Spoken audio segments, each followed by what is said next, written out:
అందరికీ నమస్తే అండి. Good morning. నేను మీ శ్రీనివాస్ని. ఈనాడు, ఆంధ్రజ్యోతి, సాక్షి, ఆంధ్రప్రభ తెలుగులో ఈ 4 ప్రధానమైన వార్తాపత్రికలు. ఈ పత్రికల్లో వచ్చిన వార్తలు, వాటిలో వాస్తవాలు, ఉద్దేశాలు అన్నీ ఒక అరగంట పాటు ఈ వీడియోలో నేను అనలైజ్ చేస్తాను. చివరి వరకు చూడండి. ఒకవేళ కంటెంట్ ల్యాగ్ అవుతుంది లేదా ఎక్కువ టైం అవుతుంది వీడియో అనుకుంటే 1.5 స్పీడ్లో పెట్టుకొని చూడండి. కానీ చివరి వరకు చూడండి, ఇంపార్టెంట్. అంటే ప్రతి ఒక్కరూ లైక్ చేయండి. మీ ప్రతి లైక్ కూడా ఇంపార్టెంటే. నిన్న మద్యం కుంభకోణంలో రెండో ఛార్జ్ షీట్ వేసింది సెట్. ఆల్రెడీ జూలై 18వ తేదీన ఒక ఛార్జ్ షీట్ వేసింది. సో అదే స్కామ్లో నిన్న రెండో ఛార్జ్ షీట్ వేశారు. ఈ రెండో ఛార్జ్ షీట్లో జగన్మోహన్ రెడ్డి గారి ప్రణాళిక ఏ విధంగా ఉంది, ఆయన ఏ విధంగా ప్లాన్ చేశారు, ఆయన ఏం ఆదేశాలు ఇచ్చారు, ఆయన ఇచ్చే ఆదేశాల కారణంగానే ఈ స్కామ్ మొత్తం జరిగింది అని సిట్ ఈ ఛార్జ్ షీట్లో చాలా క్లియర్గా పేర్కొందనమాట. మద్యం కుంభకోణం సూత్రధారి మొత్తం జగన్మోహన్ రెడ్డి గారే. అనేక నిర్ణయాల్లో నాటి ముఖ్యమంత్రి పాత్ర. మద్యం అమ్మకాల విధానాల్లో మార్పు ఆయన పనే. అక్రమార్కుల నియామకాలకు తానే మూలం. A2, A3 నియామకాలకు సిఫార్సు చేసింది అజేయ కల్లం. అనుబంధ ఛార్జ్ షీట్లో వెల్లడించిన సిట్.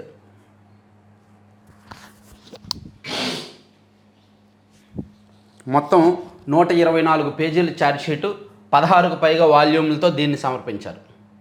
గతంలో వేసిన ఛార్జ్ షీట్లో 7 వ్యక్తులు 9 సంస్థలపై అభియోగాలు మోపగా వాటికి అదనంగా ఇప్పుడు కొత్తగా 3 నిందితులపై సిట్ అభియోగాలు నమోదు చేసింది. దీంతో మొత్తం 10 మంది వ్యక్తులు 9 సంస్థలపై ఇప్పటి వరకు అభియోగాలు మోపినట్టు అయిందన్నమాట.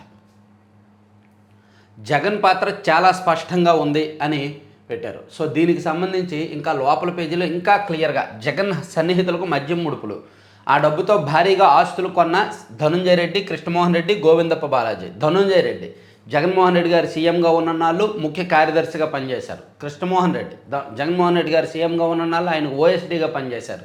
గోవిందప్ప బాలాజీ జగన్మోహన్ రెడ్డి గారి కుటుంబ కంపెనీల్లో ఆయన శాశ్వత డైరెక్టర్గా ఉన్నారు. ఇట్లా వీళ్ళ ముగ్గురు కూడా మద్యం డబ్బులు ద్వారా లబ్ధి పొంది, మద్యం స్కామ్ ద్వారా లబ్ధి పొంది భారీగా ఆస్తులు కొన్నారు. అవి ఎక్కడెక్కడ కొనుగోలు చేశారనేది కూడా రాశారండో. ఇప్పుడు ధనుంజయ రెడ్డి 2022-23 మధ్య ఆయన కుమారుడు రోహిత్ రెడ్డి, భార్య సోదరి నాగులపాటి లక్ష్మీ నిహారిక పేర్లతో నెల్లూరు జిల్లా కోవూరు, ముత్తుకూరు మండలాల్లో ఆస్తులు కొనుగోలు చేశారు. మొత్తం నగదు వెచ్చించే ఈ ఆస్తులు కొన్నారు. ఇదంతా లెక్కల్లో చూపించిన సొత్తే. ఈ సొత్తు ఎక్కడి నుంచి వచ్చిందో చెప్పాలని ధనుంజయ రెడ్డిని కస్టడీలో ప్రశ్నించగా దానికి ఆయన సరైన సమాధానం చెప్పలేదు.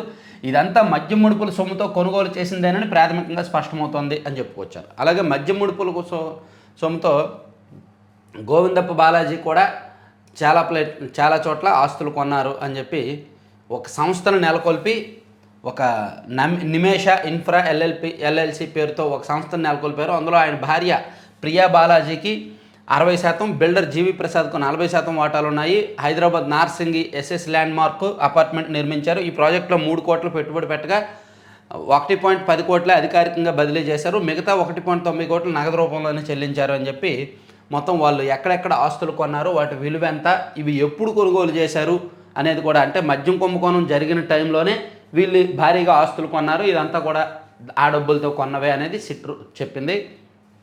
అలాగే మద్యం సరఫరా ఆర్డర్లు మార్చేసి ఆధారాలు ధ్వంసం, నేరపూరిత కుట్రకు పాల్పడిన నిందితులు అప్పటి ఇంటెలిజెన్స్ డీజీ పిఎస్ఆర్ ఆంజనేయులకు పాత్ర ఉందని చెప్పారు. అలాగే ఫోన్ల లొకేషన్లతో కీలక సమాచారం, ఫోరెన్సిక్ విశ్లేషణతో బయటపడిన బండారం, మద్యం కుంభకోణంలో నిందితుల మధ్య జరిగిన సంభాషణలు, సంక్షిప్త సందేశాలతో వారి మధ్య సంబంధాలు బహిర్గతమయ్యాయి. ఫోన్ నెంబర్లు, ఫోరెన్సిక్ విశ్లేషణలతో నిందితులు ఎప్పుడెప్పుడు సమావేశమైంది వెలుగు చూసింది. అంటే వాళ్ళు కనీసం మెసేజ్ చేసుకుంటారుగా, ఇదిగో రేపు పలానా టైంకి పలానా చోట కలుద్దామని. అందులో కుంభకోణంలో ఉన్న కీలక నిందితులందరూ గతంలో ఎప్పుడెప్పుడు ఎక్కడెక్కడ కలిశారు అనేది కూడా వాళ్ళ మెసేజ్లు, వాళ్ళ లొకేషన్ల ద్వారా కనిపెట్టారు. ఇక ఆదాయం లక్షల్లో చూపిస్తూ కోట్ల విలువైన ఆస్తుల కొనుగోలు. ఇప్పుడు ఆదాయం నెలకి సంవత్సరానికి ఒక 20 లక్షలు ఆదాయం చూపిస్తున్నప్పుడు దానిలో ఒక 10 లక్షలు 15 లక్షలు ఆస్తులు కొంటే నమ్మశక్యంగా ఉంటుంది. అలా కాకుండా ఆదాయం 20 లక్షలు చూపించి 2 కోట్ల రూపాయల విలువైన ఆస్తులు కొంటే అది నమ్మలేరు కదా. అదే జరిగింది. రాజకేశ్వర రెడ్డి అదే చేశారంట. మద్యం ముడుపుల సొమ్ముతో హైదరాబాద్ చుట్టుపక్కల 100 కోట్ల విలువైన 30.25 ఎకరాల భూములు కొన్నారంట ఈయన రాజకేశ్వర రెడ్డి. సో ఇది ఇచ్చారు. ఓవరాల్గా ఈ అనుబంధ ఛార్జ్ షీట్లో వాళ్ళు కొనుగోలు చేసిన ఆస్తులు, ఎవరి పాత్ర ఏంటి, ఓవరాల్గా జగన్మోహన్ రెడ్డి గారి పాత్ర ఏంటి అనేది ఇచ్చారనమాట. ఈ మద్యం కుంభకోణం మీద ఆంధ్రజ్యోతిలో కూడా ఒక పెద్ద వార్త రాశారు. మూలం ఆ ముగ్గురే, ఛార్జ్షీట్లో ధనుంజయ రెడ్డి, కృష్ణమోహన్, బాలాజీ, గోవిందప్ప పేర్లు, ఏసీబీ కోర్టుకు 2వ అభియోగ పత్రము, మద్యం నోట్ ఫైల్స్ సైతం ధ్వంసం, సరఫరా ఆర్డర్ల వివరాలు మాయం, ఐపీఎస్ పిఎస్ఆర్ సూచనతోనే ఫైళ్లు నాశనం చేశారు, దీనిపై చర్యలు యత్నించిన రజత్ భార్గవ్పై ఒత్తిడి, ఛార్జ్షీట్లో ఆయన వాంగ్మూలాన్ని జత చేసిన సిట్, లిక్కర్ ముడుపులతో భారీగా భూములు, ఆస్తులు, ఎక్కడెక్కడ ఏం కొన్నది పక్కా ఆధారాలతో నిర్ధారణ అని రాసుకొచ్చారు. సో మద్యం కుంభకోణంలో ఇప్పటి వరకు కేవలం ఫైనాన్షియల్ కరప్షన్ కోణం మాత్రమే అందరూ చూశారు. కానీ ఆంధ్రజ్యోతిలో ఈరోజు ఒక ప్రత్యేకమైన వార్త రాశారు. అసలు దీనిలో కరప్షన్ ఓకే, డబ్బులు వేల కోట్లు చేతులు మారాయి, ముడుపులుగా వచ్చాయి ఓకే, కానీ వాళ్ళు చేసిన నాసిరకం మద్యం తాగడం వలన రాష్ట్రంలో ప్రజలు, మద్యం తాగిన వాళ్ళు ఏ విధంగా ప్రాణాలు కోల్పోయారు, ప్రాణాలు గుప్పెట్లో పెట్టుకొని హాస్పిటలైజ్ అయ్యారు అనేది ఒక మానవీయ కోణంలో ఒక వార్త రాశారు. మద్యం కాదు, విషం అమ్మారు, ప్రాణాలు తోడేశారు, జనం ప్రాణాలతో జగన్ సర్కారు చెలగాటం అని చెప్పి కొన్ని ఉదాహరణలు రాశారు. ఇదిగోండి, కర్నూలు ఆసుపత్రిలో చికిత్స పొందుతున్న రాజు, పేగులు కాలిపోయాయి, వైసీపీ ప్రభుత్వంలో కొత్త రకం మద్యం తాగి అనారోగ్యానికి గురవుతూ వచ్చాను, ఏడాదిగా మద్యం బంద్ చేశాను, 3 నెలల క్రితం రక్తపు వాంతులు అయ్యాయి, మలమూత్రాలకు వెళ్ళినప్పుడు రక్తం పడేది, మా కుటుంబ సభ్యులు కర్నూలు ఆసుపత్రిలో చేర్పించారు, మద్యం తాగడం వల్ల పేగులు పాడయ్యాయని, కిడ్నీలు, లివర్ చెడిపోయాయని వైద్యులు చెప్పారు. ఇక్కడ మద్యం తాగితే ఆరోగ్యానికి హానికరం కరెక్టే, కానీ వైసీపీ హయాంలో తాగిన మద్యం ఇంకాస్త హానికరం. ఎలాగా మద్యం డేంజరే కదా, సో అది దానిలో కొట్టుకుపోద్ది అనుకోవడానికి లేదు, వాళ్ళ హయాంలో ఇంకాస్త డేంజర్ అయిందనమాట. అదొక ఉదాహరణ. అలాగే భర్త కొడుకును కోల్పోయా, గత ప్రభుత్వంలో మద్యం తాగి నా భర్త ఉన్న ఒక్క కొడుకు చనిపోయారు, గత ఏడాది మే నెలలో నా భర్త పై బావి చిన్న ఆంజనేయ కాలేయ మూత్రపిండాలు దెబ్బతిని మరణించాడు, ఈ ఏడాది మే 6న నా కుమారుడు నర్సిరెడ్డి లివర్ దెబ్బతిని మృతి చెందాడు, నేను చిన్న టీ కొట్టు పెట్టుకొని ఒంటరిగా జీవనం సాగిస్తున్నాను, భూమి ఏమీ లేదు, ఇంతవరకు పింఛన్ రాలేదు, కూటమి ప్రభుత్వం నన్ను ఆదుకోవాలి అని చెప్పి మాధవరం గ్రామం, మంత్రాలయ మండలం, కర్నూలు జిల్లా నరసమ్మ చెప్పారనమాట. అలాగే సగం మంది మద్యం బాధితులే అని గుంటూరు జీజీహెచ్లోని గ్యాస్ట్రో ఎంట్రాలజీ ఓపీ విభాగానికి చికిత్స కోసం వస్తున్న రోగుల్లో సగం మంది ఆల్కహాల్ బాధితులే ఉంటున్నారని చెప్పి డాక్టర్ షేక్ నాగూర్ భాష చెప్పిన వెర్షన్ ఇచ్చారు. అలాగే రాష్ట్ర వ్యాప్తంగా బాధితులు అంటే వైసీపీ హయాంలో జరిగిన ఈ లిక్కర్ స్కామ్లో ఇది మరో కోణం. వాళ్ళు కొన్ని కంపెనీలను చేజెక్కించుకొని వాళ్ళే మద్యం తయారు చేసి నాసిరకం మద్యాన్ని అమ్మారు. మూతలు, బ్రాండ్లు, పిచ్చి పిచ్చి బ్రాండ్ల పేర్లు ఉంటాయి, కానీ లోపల మాత్రం వాళ్ళు తయారు చేసిన పనికిమాలిన మద్యం ఉండేది. అలా ఒక మంచి వార్తని ఆంధ్రజ్యోతిలో వేశారు మానవీయ కోణంలో. సో ఈ అంశాన్ని కాసేపు పక్కన పెడితే, మద్యానికి సంబంధించి ఆల్మోస్ట్ పక్కన పెడితే, ఇది ఓట్ల చోరీ మరో కీలకమైన అంశం. ఓట్ల చోరీపై పోరు, పార్లమెంటు నుంచి ఈసీ కార్యాలయం దాకా విపక్ష ఎంపీల నిరసన ర్యాలీ, పోలీసుల అడ్డగింత, తీవ్ర ఉద్రిక్తత, బారికేడ్లపై ఎక్కి ఎంపీల నిరసన, కాంగ్రెస్ అగ్రనేత రాహుల్ సహా పలువురి అరెస్టు, విడుదల, విపక్షాల తీరును తప్పుపట్టిన భాజపా, 11 ఏళ్ల తర్వాత కేంద్రంలో బీజేపీ ఎన్డీఏ అధికారంలోకి వచ్చిన 11 ఏళ్ల తర్వాత విపక్షాలకు ఒక పెద్ద ఆయుధం దొరికింది. ఆ ఆయుధానికి వ్యవస్థల నుంచి సరైన సమాధానం ఉండడం లేదు, లాజికల్ సమాధానాలు చెప్తున్నారు తప్ప. రాహుల్ గాంధీ గారు చాలా సింపుల్గా ఒక డిజిటల్ క్యాంపెయినింగ్ కూడా స్టార్ట్ చేశారు. మీరు గూగుల్లోకి వెళ్ళి ఓట్ చోరీ అని కొడితే ఒక వెబ్సైట్ ఓపెన్ అవుతుంది, RahulGandhi.in అనే వెబ్సైట్ ఓపెన్ అవుతుంది. దానిలో ఓట్ల చోరీకి సంబంధించి ఆయన ఇచ్చిన ప్రజెంటేషను, ఆయన చూపించిన ఆధారాలు, ఆ అసెంబ్లీ నియోజకవర్గాన్ని వాళ్ళు ఎందుకు శాంపిల్గా తీసుకున్నారు అనేది చాలా క్లియర్గా పేర్కొన్నారనమాట. కొంచెం అది నమ్మశక్యంగానే ఉంది. అందుకే ఒక రకంగా బీజేపీ డిఫెన్స్లో పడింది. ఈసీ కూడా వాళ్ళ ట్రాన్స్పరెన్సీ నిరూపించుకోవాల్సిన టైం వచ్చింది. ఇది ఓట్ల చోరీ మీద నిన్న ఢిల్లీ దద్దరిల్లింది. దాదాపుగా 300 మంది ఎంపీలు ధర్నా చేశారు, నిరసన ర్యాలీ చేశారు. ఇక సుంకాలు మన దేశాన్ని ఆపలేవు, ఎవరిది డెడ్ ఎకానమీనో భవిష్యత్తే తెలుస్తుంది, హర్ ఘర్ తిరంగాతో ప్రపంచానికి బలమైన సందేశం పంపాలి ముఖ్యమంత్రి చంద్రబాబు. అమెరికా విధించే సుంకాలతో భారతదేశ చరిత్ర ఆగిపోతుందనుకుంటే అది వారి భ్రమేనని ముఖ్యమంత్రి చంద్రబాబు వ్యాఖ్యానించారు. భారతీయులకు ఉద్యోగాలు ఇవ్వొద్దని కొంతమంది అంటున్నారు. మన యువత లేకపోతే ఆ దేశాలు అభివృద్ధి చెందలేని రోజు త్వరలోనే వస్తుంది. దేశ భద్రత, సమగ్రత, సార్వభౌమత్వం విషయంలో భారత్ ఎవరికి తల వంచదు, భయపడదు. ఇప్పుడున్నది 40 ఏళ్ల కిందటి భారతదేశం కాదు, బలమైన దృఢమైన దేశం అని సీఎం చంద్రబాబు నాయుడు గారు హర్ఘర్ తిరంగా కార్యక్రమంలో ఒక స్పీచ్ ఇచ్చారు. దానిలో చాలా క్లియర్గా ఈ అంశాలు మాట్లాడారు. అలాగే నిన్న మనం ఒక వార్త చదివాం. పాకిస్తాన్ ఆర్మీ చీఫ్ మునీర్ అమెరికాలో పర్యటిస్తూ అక్కడ సెటిల్ అయిన పాకిస్తానీలతో మాట్లాడుతూ భారత్ మీద అణుబాంబు వేస్తాము అని బెదిరింపులకు వ్యాఖ్యలు చేశారు కదా, దానికి కేంద్రం నిన్న చాలా సీరియస్గా స్పందించింది. అణు బెదిరింపులకు భయపడం, అసీం మునీర్ హెచ్చరికలపై భారత్ మండిపాటు, దేశ భద్రతకు ఎలాంటి చర్యలకైనా వెనుకాడబోమని స్పష్టీకరణ, మునీర్ వ్యాఖ్యల్ని వక్రీకరించారన్న పాక్, సింధు నదీ జలాలను అడ్డుకోవడానికి ఆనకట్టలు కడితే పేల్చేస్తామని, తమ దేశ మనుగడకు ప్రమాదం ఏర్పడితే సగం ప్రపంచాన్ని అణ్వాయుధాలతో నాశనం చేసేస్తామంటూ బెదిరింపులకు దిగిన పాకిస్తాన్ సైన్యాధిపతి అసీం మునీర్ ప్రాలాపనలపై భారత్ ధీటుగా స్పందించింది. అణు బెదిరింపులకు భయపడం, దేశ భద్రత కోసం ఎలాంటి చర్యలు తీసుకోవడానికి వెనుకాడబోం అని భారత విదేశీ వ్యవహారాల శాఖ స్పష్టం చేసింది. అసీం మునీర్ ఆదివారం అమెరికాలోని ఫ్లోరిడాలో ప్రవాసీ పాకిస్తానీలతో మాట్లాడుతూ మరోసారి భారత్పై వ్యతిరేకత వెళ్ళగక్కారు. సో దాని మీద ఇండియా కూడా చాలా సీరియస్గా స్పందించింది. సో ఈ వ్యాఖ్యల్ని దీనిలో కూడా వేశారు.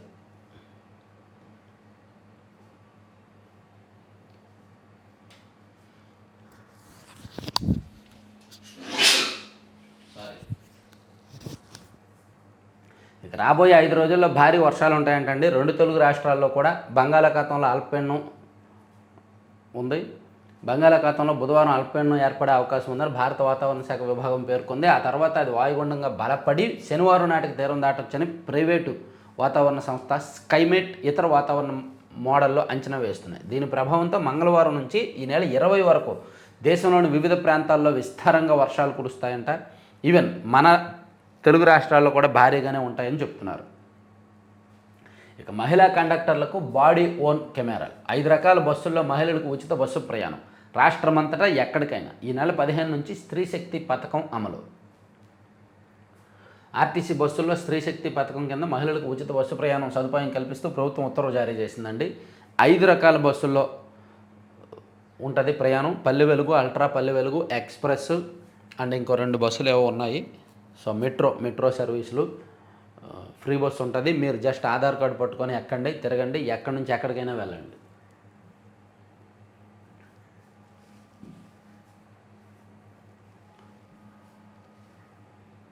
యాక్చువల్లీ ఫ్రీ బస్సు తెలంగాణలో ఫెయిల్, కర్ణాటకలో కూడా ఫెయిల్. ఎక్కువగా దుర్వినియోగం చేసుకుంటున్నారు. అవసరం లేకపోయినా బస్సులు ఎక్కి తిరిగేస్తున్నారు. మరి ఆంధ్రప్రదేశ్లో ఎలా ఉంటుందేంటో చూడాలి. అమెరికాలో ధరల మోత, ట్రంప్ సుంకాల బాధుడు ప్రభావం, టాయిలెట్ పేపర్ నుంచి డైపర్ వరకు అన్నీ భారమే. నిత్యావసరాలు, వ్యక్తిగత సంరక్షణ వస్తువుల రేట్లు పైకి. అది డొనాల్డ్ ట్రంప్ చేసిన ఘనకార్యం అన్నమాట ఇది. ట్రంప్ దెబ్బకు అమెరికాలో వినియోగదారుల జేబులకు చిల్లు పడుతున్నాయి. నిత్యావసరాల నుంచి వ్యక్తిగత సంరక్షణ వస్తువుల ధరల మోతతో అక్కడ ప్రజలు షాపింగ్ కార్ట్ బరువెక్కుతోంది. ఎడాపెడా సుంకాలతో భారత్ సహా వివిధ దేశాలను బాధేయడం, పెంచిన సుంకాలు ఆగస్టు 7 నుంచి అమల్లోకి రావడమే దీనికి ప్రధాన కారణం. ఫలితంగా అమెరికాలోని చాలా ప్రాంతాల్లో ఇప్పటికే దుస్తులు, బ్యాగులు, మరెన్నో వస్తువుల ధరలు పెరిగాయి. ఏమంటే మన దగ్గర నుంచి ఫర్ ఎగ్జాంపుల్ ఒక పెన్ను అమెరికా వెళ్ళిందో అనుకుందాం, 10 రూపాయల పెన్ను, దాని మీద ఇంతకుముందు 10% ట్యాక్స్ ఉండేది కాబట్టి 110 రూపాయలకి అమ్మారు అనుకుందాం. ఇప్పుడు 25% ఇది 125 అవుద్ది. ఇంకో 25 యాడ్ చేస్తే 150 రూపాయలు అవుద్ది. దానివల్ల ఎవరిది నష్టం? కొనుక్కుంటున్న వాడిది నష్టమే, ఇక్కడ తయారు చేసి పంపిస్తున్న వాడికి నష్టమే. ఎందుకంటే రేట్లు పెరిగాయి కాబట్టి, అరే 100 రూపాయల పెన్ను మరి 150కి ఏం కొంటామని వాళ్ళు వెనకడుగు వేస్తారు. అరే 100 రూపాయల పెన్ను 150కి వాళ్ళకి అమ్మితే వాళ్ళు కొనరు కదా, సో నా ఉత్పత్తి అక్కడికి పంపించడానికి అవ్వదని తయారీదారు నష్టపోతాడు. ఇక్కడ ట్రంప్ లాంటి పిచ్చోడికి అధికారం ఇవ్వడం వలన అక్కడ కొనుగోలుదారులకు నష్టమే, వినియోగదారులకు నష్టమే, ఇక్కడ తయారీదారులకు నష్టమే. సో ఇక్కడ కేవలం అమెరికా వేసిన సుంకాల వలన ఆ దేశాలే నష్టపోవు, అమెరికా ప్రజలు కూడా నష్టపోతారు అని ఆల్రెడీ ప్రూవ్ అవుతోంది. అమెజాన్, వాల్మార్ట్ తదితర దుకాణాల్లో దుస్తులు, బ్యాగులపై $1 నుంచి $8 వరకు పెంచేశారు. పాత ధరల స్టిక్కర్లపైనే కొత్త వాటిని అతికిస్తున్నారు. దీనికి సంబంధించి ఇన్స్టాగ్రామ్ వేదికగా మెర్సిడెస్ చాండ్లర్ అనే మహిళ వాల్మార్ట్లో పెరిగిన ధరలపై చేసిన పోస్ట్ వైరల్గా మారింది. కోట్ ధర $6.98 నుంచి $10.98 అంటే $4 పెంచేశారు. బ్యాక్ ప్యాక్ ధర $19.97 నుంచి $24.97 చేరింది. దుకాణంలో ఎక్కడ చూసినా ధరల పెరుగుదల కనిపిస్తోంది. నమ్మకపోతే మీ దగ్గరలోని దుకాణానికి వెళ్ళి చూసుకోండి అని చెప్పి ఆమె పోస్ట్ చేశారంట. మరి ఉంటుంది, ఆ ప్రభావం ఉంటుందిగా. ఇక ఏడాది నుంచి నంది పురస్కారాలు, సినీ పరిశ్రమ అభివృద్ధికి కట్టుబడి ఉన్నాం. త్వరలోనే నూతన పాలసీ, నిర్మాతలతో భేటీలో సినిమాటోగ్రఫీ మంత్రి కొందల దుర్గ సీఎం డిప్యూటీ సీఎంలతో సమావేశం ఏర్పాటుకు నిర్మాతలు విజ్ఞప్తి. ఆల్రెడీ సీఎం చంద్రబాబు నాయుడు గారు వాళ్ళకి అపాయింట్మెంట్ ఇస్తే వాళ్ళు రాలేదు, ప్లస్ చంద్రబాబు గారు కూడా అపాయింట్మెంట్ క్యాన్సిల్ చేశారు. కాబట్టి ఇప్పుడు మరోసారి అపాయింట్మెంట్ ఇవ్వాలని అడుగుతున్నారంట.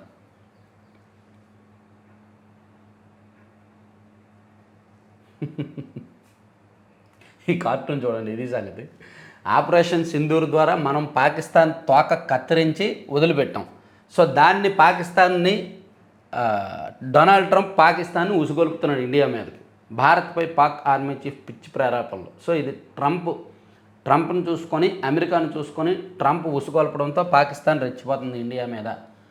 ఆల్రెడీ మనం దాన్ని తోక కత్తిరించినా సరే అది రెచ్చిపోతుంది అని ఒక కార్టూన్ వేశారు.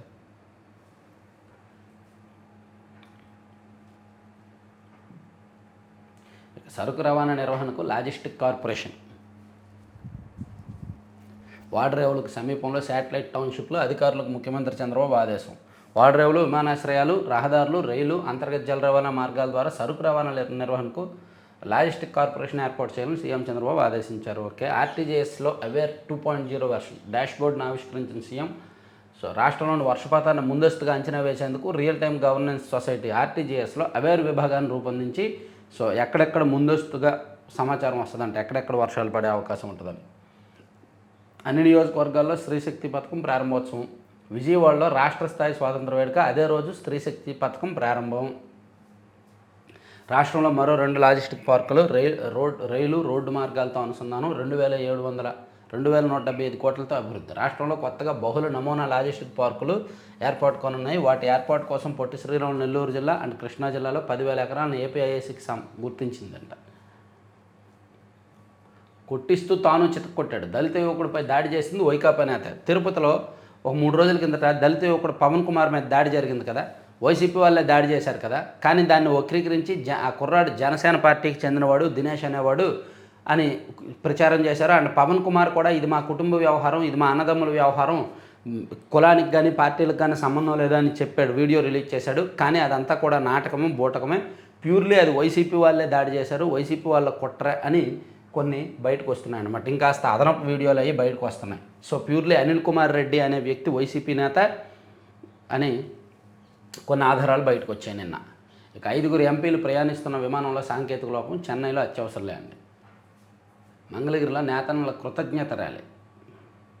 ప్రభుత్వానికి కృతజ్ఞతగా మంగళగిరిలో నేతన్నలు ర్యాలీ చేశారంట. వైకాపా కార్యకర్త ఇంట్లో 144 ఎర్రచందనం దొంగలు. పుష్ప షూటింగ్ కోసం పెట్టారేమోలే, పుష్ప 3 ఉందగా, షూటింగ్ కోసం పెట్టారేమో. ఇక గిరివాసం ఆరోగ్యహాసం. మైదాన ప్రాంతాలతో పోల్చితే గిరిజనులకు చాలా వ్యాధులు దూరం. ఎస్, ఏఎస్ఆర్ మన్యం జిల్లాలో ఆరోగ్య పరీక్షల గణాంకాలు అందుకు నిదర్శనం. వారిలో బీపీ, మధుమేహం, గుండెపోటు, క్యాన్సర్ వంటి రుగ్మతలు తక్కువ. ప్రకృతితో మమేకమవుతూ జీవించడమే ఆదివాసీల రహస్య జీవనం. ఇది ఎగ్జాక్ట్లీ అండి ఈ రిపోర్టు. గిరిజనులు వాళ్ళు తినే ఆహారంలో అక్కడ ప్రకృతి తుల్యమైన ఆహారం ఎక్కువగా ఉంటుంది కాబట్టి వాళ్ళకి దీర్ఘకాల వ్యాధులు ఏమీ రావు. వాళ్ళకి ఏమైనా వస్తే సీజనల్ డిసీజెస్ వస్తాయి. అంటే జ్వరం తరచూ రావడం, లేదా వైరల్ ఫీవర్స్ రావడం, మలేరియా, డెంగ్యూ లాంటి ఫీవర్స్ రావడం అటువంటి ఉంటాయి తప్ప ఎక్కువ ఉంటాయి. కానీ ఏజెన్సీ ప్రాంతాల్లో బీపీ, షుగరు లేదా ఇంటర్నల్ ఆర్గాన్స్ ఫెయిల్యూరు, గుండె జబ్బులు లాంటివి మాత్రం వాళ్ళకు రావు. ఎందుకంటే వాళ్ళకు తినే ఫుడ్ ప్రకృతితో మమేకమవుతూ జీవించడం, ప్లస్ వాళ్ళు తినే ఫుడ్ కూడా మంచిది కాబట్టి మంచి వార్త రాశారు. స్థానికత తేలక నిలిచిపోయిన ప్రవేశాలు. ఐసెట్, ఈఏపీ సెట్ 2వ విడత కౌన్సిలింగ్ వాయిదా. ఎంటెక్, పీజీ, ఐసెట్ ప్రవేశాలు, డిగ్రీ అడ్మిషన్లకు ఎదురుచూపులు. న్యాయస్థానం ఆదేశాలు వచ్చే వరకు ఇదే పరిస్థితి. మొదటి కౌన్సిలింగ్ అయింది ఇంజనీరింగ్, 2వ కౌన్సిలింగ్ అవ్వట్లేదు, స్థానికత అంశం వలన ఆగిపోయిందనమాట. ఓట్ల చోరీ ఆరోపణలు అవాస్తవం. ఈసీ. కాంగ్రెస్ అగ్రనేత రాహుల్ గాంధీ ఆరోపించిన ఓట్ల చోరీ అవాస్తవమని ఎన్నికల సంఘం స్పష్టం చేసింది. సోమవారం విపక్ష కూటమి ఆధ్వర్యంలో జరిగిన ర్యాలీ సందర్భంగా ఆరోపణలపై ఫ్యాక్ట్ చెక్ చేశామని, అవాస్తవమని తేలిందని. ఫ్యాక్ట్ చెక్లు అవాస్తవాలు మీకు మీరే మీ మీద ఆరోపణలు చేస్తే మీరే దాన్ని జడ్జ్ చేసుకుంటే ఎట్లా? భారత్ మెర్సిడీస్ పాక్ కంకర్ లారీ. అసీం మునీర్ వ్యాఖ్యలపై నెటిజన్ల ట్రోలింగ్. సరే, ఇది పక్కన పెడదాం. ఈనాడు కాసేపు, ఈనాడులో ఆల్మోస్ట్ అన్నీ కవర్ చేసాం. ఇక్కడ ఏదో ఉన్నట్టుందో చూద్దామా. పులివెందుల్లో తొలిసారి ప్రజాస్వామ్య పద్ధతిలో ఎన్నికలు. పోలింగ్ కేంద్రాల ఏర్పాటుతో సీఎంకు ఏం సంబంధం, జగన్ వ్యాఖ్యలు ఆయన అవగాహన లోపానికి నిదర్శనం, హోంమంత్రి వంగలపూడి అనిత. సో ఇక్కడ పులివెందుల్లో ఈరోజు పోలింగ్ జరగబోతోందండి. పులివెందుల జెడ్పీటీసీ ఉప ఎన్నిక అండ్ ఒంటిమిట్ట జెడ్పీటీసీ ఉప ఎన్నిక. దీనిలో పోలింగ్ కేంద్రాలు ఒక 5 పోలింగ్ కేంద్రాలు సడన్గా మార్చారు. అలా మార్చడం ఇప్పుడు వైసీపీ వాళ్ళకు కొత్త అనుమానాలు రేకెత్తున్నాయి అనమాట. సో దాని వెనక ఒక పెద్ద రచ్చ జరుగుతుంది. నిన్న కోర్టుకు కూడా వెళ్ళారు వైసీపీ వాళ్ళు. సో అసలు దాని మీద జగన్కి ఏం సంబంధం అని చెప్పి అనిత గారు ప్రశ్నించారు. అండ్ జగన్పై పులివెందుల ప్రజలకు విరక్తి అని సవిత గారు ఒక స్టేట్మెంట్ ఇచ్చారు. పోలింగ్ కేంద్రాల మార్పులో జోక్యం చేసుకోలేము స్పష్టం చేసిన హైకోర్టు న్యాయమూర్తి. పులివెందుల జెడ్పీటీసీ ఉప ఎన్నికల సందర్భంగా కొన్ని పోలింగ్ కేంద్రాలను మార్చడాన్ని సవాల్ చేస్తూ దాఖలైన వ్యాజ్యాల్లో జోక్యానికి హైకోర్టు నిరాకరించింది. ఈ వార్తని సాక్షిలో ఎలా రాశారు తెలుసా? ఎన్నికల కమిషన్ విఫలం, మీ స్వీయ నిబంధనలు మీరే పాటించరా, రాష్ట్ర ఎన్నికల సంఘం తీరుపై హైకోర్టు ఆక్షేపణ. పులివెందుల జెడ్పీటీసీ ఉప ఎన్నిక పోలింగ్ కేంద్రాల మార్పుపై నిలదీత. పోలింగ్ కేంద్రాల మార్పుపై పత్రికల్లో ప్రకటనలు ఇవ్వాలి కదా, ఆ పని చేయడంలో రాష్ట్ర ఎన్నికల కమిషన్ విఫలమైంది. జెడ్పీటీసీ ఎంపీపీ కార్యాలయాల గోడలపై అతికిస్తే సరిపోద్దా? అసలు ప్రకటనలు ఇవ్వకుంటే ప్రజలకు ఎలా తెలుస్తుంది? పోలింగ్ కేంద్రాలను మార్చినట్టు బయట అతికిస్తే సరిపోదు. అభ్యంతరాలు తెలిపే అవకాశం ప్రజలకు లేకుండా పోయింది. ఎన్నికల ప్రక్రియ మొదలైనందున ఈ వ్యవహారంలో జోక్యానికి నిరాకరించిన హైకోర్టు. అది చెప్పు ముందు. హైకోర్టు చేసిన కామెంట్లన్నీ చెప్పారు. కానీ ఓవరాల్గా హైకోర్టు ఏం చెప్పింది? ఈ టైంలో మేము ఇన్వాల్వ్ అవ్వలేము, ఈ టైంలో మేము ఏ డెసిషను చెప్పలేము. పోలింగ్ కేంద్రాల మార్పు విషయంలో కోర్టు నుంచి ఏ డెసిషను చెప్పకుండా వదిలేశారు. దాంతో వాళ్ళు పిటిషన్ వేసిన వాళ్ళు పిటిషన్ వెనక్కి తీసుకున్నారు. సో ఇదంతా రాశారు ముందు. యాక్చువల్లీ హైకోర్టు పోలింగ్ కేంద్రాల విషయంలో మేము జోక్యం చేసుకోము, జరిగింది జరగనే అని చెప్పింది అంతే. కాకపోతే కొన్ని అనుమానాలు కొన్ని ప్రశ్నలు సంధించింది. దాన్ని సాక్షిలో హైలైట్ చేశారు. ఇక ర్యాలీ నిర్వహించిన వారిపై ఎలాంటి చర్యలు వద్దు. మరో కేసులో హైకోర్టు కీలక ఉత్తర్వులు. ర్యాలీ నిర్వహించారంటూ 150 మందిపై అక్రమ కేసు. పులివెందుల జెడ్పీటీసీ ఉప ఎన్నికల్లో పాల్గొనకుండా చేసే కుట్ర. కూటమి సర్కారు కుతంత్రాలకు హైకోర్టు అడ్డుకట్ట. ప్రజాప్రాతినిధ్యం చట్టంలోని సెక్షన్ 125 కింద పెట్టిన కేసు చాలదు. పిటిషనర్లు నిందితులు అలాంటి నేరం ఏది చేయలేదు. ఈ పరిస్థితిలో కేసును కొట్టివేయాలన్న పిటిషనర్ తరపు న్యాయవాది నిందితులపై తదుపరి చర్యలు వద్దంటూ న్యాయమూర్తి ఉత్తర్వులు. 150 మంది మీద కేసు పెట్టారు కదా ర్యాలీ నిర్వహించారని. సో దానిలో తదుపరి చర్యలు ఏమీ తీసుకోవద్దని చెప్పి కోర్టు చెప్పింది. ఇక ఈరోజు మేబీ ఈ వీడియో మీరు చూస్తున్న సమయానికి పులివెందుల ఒంటిమిట్ట ప్రాంతాల్లో ఉప ఎన్నిక జరుగుతూ ఉంటుంది, పోలింగ్ జరుగుతూ ఉంటుంది. ఇక ప్రేలాపనలో ఆపు, భారత్ దాడి చేస్తే సగం ప్రపంచాన్ని నాశనం చేస్తామన్న పాక్ ఆర్మీ చీఫ్ అసిం మునీర్ వ్యాఖ్యలపై కేంద్రం ఆగ్రహం. బాధ్యతలైన అణ్వస్త్ర దేశం పాకిస్తాన్ అంటూ మండిపాటు ఇందాక చెప్పుకున్నాము. తర్వాత ఓట్ల చోరీపై పోరుబాట, ఢిల్లీలో ఇండియా కూటమి ఎంపీల నిరసన ర్యాలీ ఇందాక చెప్పుకున్నాము. తర్వాత కొట్టుకునేది మీరు, పిల్లల దెబ్బలు పిల్లలక, నిత్యం తల్లిదండ్రుల తగువులాట్లు, బిక్కుబిక్కుమంటూ చిన్నారులు, ఎవరికి చెప్పుకోలేక సతమతం, ఆందోళన, మానసిక ఒత్తిడి, కుంగుబాటు, పేరెంట్స్ మారాలంటున్న నిపుణులు. సో పేరెంట్స్కి గొడవలు జరుగుతున్నప్పుడు పక్కనే పిల్లలు ఉంటే వాళ్ళు మానసికంగా చాలా కుంగిపోతారు, బయటికి చెప్పుకోలేరు, ఎవరికి చెప్పుకోలేరు. సో ఆ గొడవ జరుగుతున్నప్పుడు ఒకరి మీద ఒకరు అరుచుకుంటున్నప్పుడు పక్కనే పిల్లలు, ముఖ్యంగా 10 ఏళ్లలోపు పిల్లలు మానసికంగా దెబ్బతింటారనమాట. సో అది ఆ పరిస్థితి రాకుండా చూసుకోండి. పిల్లలు ఉన్నప్పుడు గొడవ పడొద్దు అని చెప్పి ఒక వార్త ఆఫ్ బీట్ రాశారు. తర్వాత కటకట అదునులో ఎరువులు అందక రైతన్నల ఆగచాట్లు. జోరుగా సాగుతున్న పొలం పనులు, యూరియా గిరాకీ, రైతు సేవా కేంద్రాల్లో స్టాక్ నిల్, సొసైటీల్లోనూ కానరాని మందుకట్లు, పోలీస్ పహారాల అరకరగా పంపిణీ, టీడీపీ నేతల సిఫార్సులతోనే సరఫరా, వ్యవసాయేతర అవసరాలకు మళ్లుతున్న యూరియా, అధికారులను నిలదీస్తున్న అన్నదాతలు. కృష్ణా జిల్లా పెడన నియోజకవర్గ పరిధిలో పెనుమల్లి సొసైటీ పరిధిలో 10 గ్రామాలు ఉన్నాయి. ఇక్కడ కేవలం 4000 ఎకరాలకు పైగా ఆయకట్టు ఉంది. ఖరీఫ్లో వరి సాగు చేయగా ప్రస్తుతం మొలక దశలో ఉంది. ఇప్పుడు మొదటి డోసు కింద 120 టన్నులు యూరియా అవసరం, కానీ ఇప్పటి వరకు 70 టన్నులు మాత్రమే వచ్చిందంట. అలా రాష్ట్ర వ్యాప్తంగా కూడా యూరియా కొరత ఉందని ఒక వార్త రాశారు. ఇక తల్లి కూతుళ్లపై టీడీపీ నేతల దౌర్జన్యకాండ, వారి జాకెట్లు చింపి కింద పడేసి తన్నిన అన్నదమ్ములు, ఓ భూ వివాదంలో మహిళపై దాష్టీకం, టీడీపీ నేతల్లో ఒకరు ప్రభుత్వోద్యోగి, అనంతపురం జిల్లా రాప్తాడు నియోజకవర్గంలో ఘటన. ఏమో వాళ్ళు టీడీపీ వాళ్ళు వైసీపీ వాళ్ళు కొట్టిన టీడీపీ ముద్రేసేయడం మీకు అలవాటు. పాప మా ఎవరు వెంకటేష్ నాయుడు ఫక్తు వైసీపీ నాయకుడు, ఫక్తు చెవిరెడ్డి భాస్కర్ రెడ్డి గారు అనుచరుడు. చెవిరెడ్డి భాస్కర్ రెడ్డి గారి బినామీ చెవిరెడ్డి భాస్కర్ రెడ్డి గారి తరపున డమ్మీ నామినేషన్ వేసినవాడు. అతనికే టీడీపీ రంగు పూసారు మీరు. ఇంకా రాజకేశ్వర రెడ్డి పాపం ఫక్తు జగన్మోహన్ రెడ్డి గారి సన్నిహితుడు, జగన్మోహన్ రెడ్డి గారి కోసం ఏదైనా చేసే వ్యక్తి, అతనికే టీడీపీ రంగు పూశారు మీరు. పాపం లోకల్లో కార్యకర్తలు, వైసీపీ కార్యకర్తలకు టీడీపీ రంగు పూయరా? స్త్రీశక్తి, బాబుకు యుక్తి, మహిళలకు ఆర్టీసీ బస్సులు ఉచిత ప్రయాణంపై వంచిన మొత్తం 16 కేటగిరీలో కేవలం 5 కేటగిరీలోనే వర్తింపు. మీరు ఇవ్వలేదుగా, అది కూడా వైసీపీ హయాంలో ఇవ్వలేదుగా, ఇప్పుడు ఇచ్చారుగా. పల్లె నుంచి పల్లెకి మాత్రమే ప్రయాణించే అవకాశం, కేవలం పల్లె వెలుగు, అల్ట్రా పల్లె వెలుగు, సిటీ ఆర్డినరీలకే పథకం. అరే ఎక్స్ప్రెస్లు కూడా వెళ్ళొచ్చు బాబు. ఎక్స్ప్రెస్లో చూడండి, వైసీపీ వాళ్ళు కానీ సాక్షి వాళ్ళు కానీ ఎవరైనా మహిళలు ఉంటే ఆధార్ కార్డు పట్టుకొని వెళ్ళండి, వెళ్ళి అప్పుడు రాయండి. తర్వాత వర్షపాతం అంచనా వేసేస్తాం, నవంబర్ కల్లా డేటా లేకపోతే రాష్ట్రంలో డ్రోన్ సేవలు విస్తృతం చేయాలని చంద్రబాబు గారు చెప్పింది వేశారు. తర్వాత వచ్చే 3 రోజుల పాటు వర్షాలు పడబోతున్నాయి అనేది ఒకటి రాశారు. ఇక గుడి నిర్మాణానికి అడ్డుకుంటున్న టీడీపీ ఎమ్మెల్యే, చిత్తూరు జిల్లాలో నగర టీడీపీ ఎమ్మెల్యే భానుప్రకాష్ నాయుడు ధోరణి పట్ల నియోజకవర్గ టీడీపీ నాయకులు బగ్గుమంటున్నారని ఒక వార్త. తర్వాత మావోయిస్టులు డంప్ లభ్యం, అనంతపురం జిల్లా ఆత్మకూరు మండలం వేపచెర్ల అటవీ ప్రాంతంలో సోమవారం మావోయిస్టుల డంప్ లభ్యమైంది. మున్సిపల్ వార్డులకు వచ్చే నెలలో ఉప ఎన్నికలు. రాష్ట్రంలో వివిధ కారణాలతో ఖాళీ అయిన నగరపాలక సంస్థలు, మున్సిపాలిటీల్లో 55 కార్పొరేటర్లు, కౌన్సిలర్ పదవులకు సెప్టెంబర్ 17లోగా ఉప ఎన్నికలు నిర్వహించడానికి రెడీ అవుతున్నారు. ఇక డిఎస్సి ఫలితాలు విడుదల. రాష్ట్రంలో మెగా డిఎస్సి ఫలితాలు నిన్న విడుదలయ్యాయంటండి. ఇక మెగా డిఎస్సి అర్హత సాధించిన వాళ్ళందరికీ కూడా కంగ్రాచులేషన్స్. ఇక ఫెడరల్ నియంత్రణలోకి, హింసాత్మక గ్యాంగ్లు రక్త పిపాసులైన నేరగాళ్లతో వాషింగ్టన్ డీసీ నిండిపోయిందని డొనాల్డ్ ట్రంప్ అన్నారు. సో ప్రభుత్వం నియంత్రణలోకి తీసుకుంది. తర్వాత మోదీకి జెలెన్స్కీ ఫోన్. ఉక్రెయిన్పై రష్యా దాడుల గురించి వివరించడానికి ప్రధాని మోదీకి ఉక్రెయిన్ అధ్యక్షుడు జెలెన్స్కీ ఫోన్ చేశారు.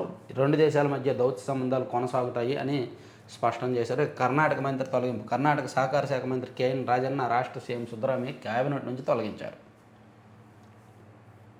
ఇవన్నీ సాక్షి వార్తలు. బాయ్ సాక్షి. ఆంధ్రజ్యోతి చూసుకుంటే ఆంధ్రజ్యోతిలో ఇది చెప్పుకున్నాము. ఇజ్రాయెల్ దాడుల్లో 5 జర్నలిస్టుల మృతి. గాజా ఆసుపత్రి ఆవరణలో మీడియా టెంట్పై బాంబులు. తీవ్రంగా గాయపడి మరణించిన అల్ జజీరా పాత్రికేయులు 2 పౌరులు. అరే మీడియా టెంట్ మీద కూడా దాడి చేశారంట. ఇవన్నీ చెప్పుకున్నాము. కథం తొక్కిన విపక్షం చెప్పుకున్నాము. తిరంగా ఇది కూడా చెప్పుకున్నాము. ఏ పని కోసం ఈ పేరోల్. అతడిపై 2 స్టేషన్ల రౌడీ షీట్లు. హత్య కేసులో యావజ్జీవ ఖైదు. జైలు నుంచి పారిపోయిన చరిత్ర. 2 జిల్లాల ఎస్పీలు నో అన్నారు. జైలు సూపరింటెండెంట్ వద్దన్నారు. హోమ్ జాయింట్ సెక్రటరీ నో అన్నారు. కానీ 15 రోజుల్లోనే మారిన చిత్రం. నెల పేరోల్ ఇస్తూ సెక్రటరీ ఉత్తర్వులు.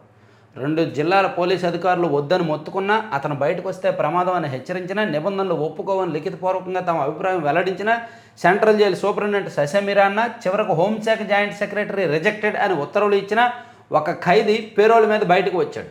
తెర వెనుక ఎవరు సహకరించారో కానీ 30 రోజులు పేరోల్ ఇస్తూ రాష్ట్ర హోంశాఖ ఉత్తర్వులు జారీ చేసింది. ఇది చూసి పోలీసు అధికారులే అవాక్కయ్యారు. ఆ వివరాలు ఇవి. తిరుపతి జిల్లా గూడూరుకు చెందిన ఒక రౌడీ షీటర్ అంట. ఎవరు? అతని పేరు అవిలే శ్రీకాంత్. 1 కాదు 2 కాదు, 2 స్టేషన్లో రౌడీ షీట్లు ఉన్నాయి. 2007లో అతను ఒక బ్రాందీ షాప్ మేనేజర్ని హత్య చేసినట్టు రుజువు కావడంతో న్యాయస్థానం అతనికి యావజ్జీవ శిక్ష విధించింది. శ్రీకాంత్ 2010 అక్టోబర్ నుంచి నెల్లూరు జిల్లా సెంట్రల్ జైల్లో శిక్ష అనుభవిస్తున్నాడు. 2014 ఫిబ్రవరి 12 తప్పించుకొని పారిపోయాడు. 4.5 సంవత్సరాల తర్వాత 2018 నవంబర్ 15 తప్పనిసరి పరిస్థితుల్లో లొంగిపోయాడు. అయితే ఆయనకి పేరోలు ఇచ్చారంట. మరి ఏ విధంగా ఇచ్చారో, ఎవరు మేనేజ్ చేశారో, ఎలా మేనేజ్ చేశారో అన్ని దశల్లో రిజెక్ట్ అయినా సరే చివరిలో హోంశాఖ ఉత్తర్వులు ఇచ్చింది. సో దీని వెనక ఏదో పెద్ద తతంగమే జరిగిందని ఆంధ్రజ్యోతిలో ఒక మంచి వార్త రాశారు. తర్వాత మెగా డిఎస్సి తుది మార్కులు విడుదల. టెట్ మార్కులపై అభ్యంతరాలకు అవకాశం, సవరించుకునేందుకు 2 రోజుల సమయం. రేపు అల్పపీడనం వాయుగుండంగా బలపడే అవకాశం అని ఇచ్చారు. ఇక వివేక్ హత్య గురించి జగన్కి అంతా తెలుసు. కేసును రాజకీయంగా వాడుకొని వదిలేశారు. న్యాయం జాప్యం కాలేదు, తిరస్కరణకు గురైంది. చాలా వ్యాలిడ్ పాయింట్. జాప్యం కాలేదు, తిరస్కరణకు గురైంది. సుప్రీంకోర్టు పునర్విచారణకు ఆదేశించాలి. దర్యాప్తును నాటి వైసీపీ ప్రభుత్వం అడ్డుకుంది. సిబిఐ అధికారులపైనే తప్పుడు కేసులు పెట్టించింది. అసలు దోషులను గుర్తించకుండానే దర్యాప్తు పూర్తయిందని సిబిఐ తేల్చేసింది. ఛార్జ్షీట్లను కీలక అంశాలు దాచింది. వివేక కుమార్తె సునీతారెడ్డి వెల్లడి. చాలా వ్యాలిడ్ పాయింట్ ఆమె మాట్లాడుతున్నారు, కానీ ఆమెకు న్యాయం జరగడం లేదు. ఇక కొత్త ఆదాయ పన్ను చట్టం బిల్లును ఆమోదించిన లోక్సభ. కొత్త చట్టం వల్ల ఆలస్యంగా రిటర్న్ ఫైల్ చేసిన రిఫండ్స్ నేడే పార్లమెంట్ నిరవధిక వాయిదా. పార్లమెంట్ సమావేశాలు అయిపోయినాయా? వర్షాకాల సమావేశాలు. ఓకే. ఢిల్లీ వీధుల్లో ఒక్క కుక్క కనిపించొద్దు. అన్నింటికీ షెల్టర్లకు తరలించండి. అడ్డుపడే సంస్థలపై కఠిన చర్యలు తప్పవు. వీధి కుక్కల దత్తతను అనుమతించొద్దు. ఢిల్లీ అధికారులకు సుప్రీం ఆదేశాలు. దేశం మొత్తం అదే పరిస్థితి ఉంది. దేశ రాజధానిలో ఇంకా ఎక్కువ ఉందన్నమాట. వీధి కుక్కల సంఖ్య ఈ మధ్య పెరిగింది బాగా. ఇక ధర్మస్థల వివాదంపై ఎన్హెచ్ఆర్సీ ఆరా. న్యూఢిల్లీ వాషింగ్టన్ నాన్ స్టాప్ సర్వీసుల రద్దు, విమానాల కొరత కారణంగా ఎయిర్ ఇండియా నిర్ణయం. ఎంపీల నివాస భవనాలకు నదుల పేర్లు ప్రారంభించిన నరేంద్ర మోదీ. భవనాలు నివాసాలకు నదుల పేర్లు పెట్టే సాంప్రదాయం ప్రజలను ఏకం చేస్తుందని ప్రధాని మోదీ అన్నారు. సో పార్లమెంటు సభ్యుల కోసం ఢిల్లీలో నిర్మించిన కొత్త భవనాలను నిన్న ప్రారంభించారు. సో ఇది కూడా అయిపోయింది. ఆంధ్రప్రభలో చూసుకుంటే లాజిస్టిక్ హబ్, సరుకు రవాణా కేంద్రంగా రాష్ట్రం అని చెప్పి రాష్ట్ర వ్యాప్తంగా కూడా లాజిస్టిక్స్, సీపోర్ట్స్, ఎయిర్పోర్ట్స్తో ప్రపంచ బెస్ట్ హబ్గా తయారవ్వాలి. పోర్టుల ఆధారంగానే అది సాధ్యం. ఆర్థిక అభివృద్ధికి అదే మార్గం. ఏపీ నుంచి పొరుగు రాష్ట్రాలకు సరుకు రవాణా అని చెప్పి ఒక సీఎం గారు నిన్న లాజిస్టిక్స్ మీద రివ్యూ చేసిన అంశాన్ని హైలైట్ చేశారనమాట ఆంధ్రప్రభలో. ఇక 8 కీలక బిల్లులకు పార్లమెంట్ ఆమోదం. లోక్సభలో ఆదాయ పన్ను, క్రీడా బిల్లులు పాసు. రాజ్యసభలో Goa bill, merchant shipment bill, Manipur బిల్లులు పాస్ అయ్యాడు. ఏపీకి నేనున్నాను. తనను కలిసిన టీడీపీ ఎంపీలతో ప్రధాని మోదీ. అభివృద్ధికి సహకరిస్తామని పునరుద్ఘాటన. ఇప్పటికే రాష్ట్రం దూసుకుపోతోందని కితాబు. సో నిన్న తెలుగుదేశం పార్టీ పార్లమెంట్ సభ్యులందరూ కూడా ప్రధానమంత్రి నరేంద్ర మోదీ గారిని కలిసి సుదీర్ఘంగా చాలాసేపు మాట్లాడారు. ఎంపీ కలిసెట్టికి మోడీ ప్రత్యేకంగా ప్రశంసించారంట. ఇక జిల్లాల కొత్త రూపు, పేర్లు, హద్దులు, మార్పులు, చేర్పులు అని ఇవన్నీ గాసిప్స్, సోషల్ మీడియా వార్తలు ఎక్కువ వస్తున్నాయి. అది వాస్తవం ఏంటో కొంచెం కనుక్కునే ప్రయత్నం చేస్తాను. ఇక లిక్కర్ కేసులో ఆ ముగ్గురే కీలకం అని మరో పాలసీని ఇచ్చారు. కర్ణాటక మంత్రి రాహుల్ గాంధీ ఓట్ల చోరీపై రాజన్న వ్యాఖ్యలు ఆగ్రహించిన అధిష్టానం. మంత్రి రాజీనామా, సీఎం సిద్ధరామయ్యకు సమర్పణ. పార్కింగ్ ప్లేస్లో వెసులుబాటు, పార్కింగ్ స్థలం 20 నుంచి 10% తగ్గింపు. మెగా డిఎస్సి ఫలితాలు. కాసుల పండగ. కడప జిల్లాలో 2 జడ్పీటీసీ స్థానాలకు ఉప ఎన్నిక. పులివెందుల్లో ఓటుకు 5,000, కొందరికి 10,000 వరకు ఇచ్చారు. ఒంటిమెట్లో 3,000 పంపిణీ, ప్లస్ కొన్ని చోట్ల 5,000 కూడా ఇచ్చారు. వద్దన్న ఇరుపక్షాల నజరాన. పోలింగ్కు సర్వం సిద్ధం. 14 మంది పోలీసులతో భద్రత. ట్రంప్ సుంకాల మోత నేపథ్యంలో బ్రిటన్తో కాస్త రిలీఫ్. భారత్తో కుదిరిన వాణిజ్య ఒప్పందం. సో మనం అమెరికాకు పంపించే వస్తువులు కొన్ని ఆల్టర్నేటివ్గా వేరే దేశాలకు పంపించడానికి రెడీ అవుతున్నారనమాట. ఇక రాజముద్రతో పాస్బుక్స్ రెడీ అవుతున్నాయంట. మన ఇంతకుముందు జగన్మోహన్ రెడ్డి గారి ఫోటో ఉండేది కదా, ఆ ఫోటో తీసేసి మన ఆంధ్రప్రదేశ్ ప్రభుత్వ రాజముద్రతో కొత్త పాస్బుక్స్ రెడీ అవుతున్నాయి. సో ఇవండి 4 పత్రికల్లో వచ్చిన కీలకమైన వార్తాంశాలు. చివరి వరకు చూసిన అందరికీ కూడా ధన్యవాదాలు. ముఖ్యంగా మీరు అందరూ లైక్ చేయాలి. మీ ప్రతి లైక్ కూడా ఇంపార్టెంటే.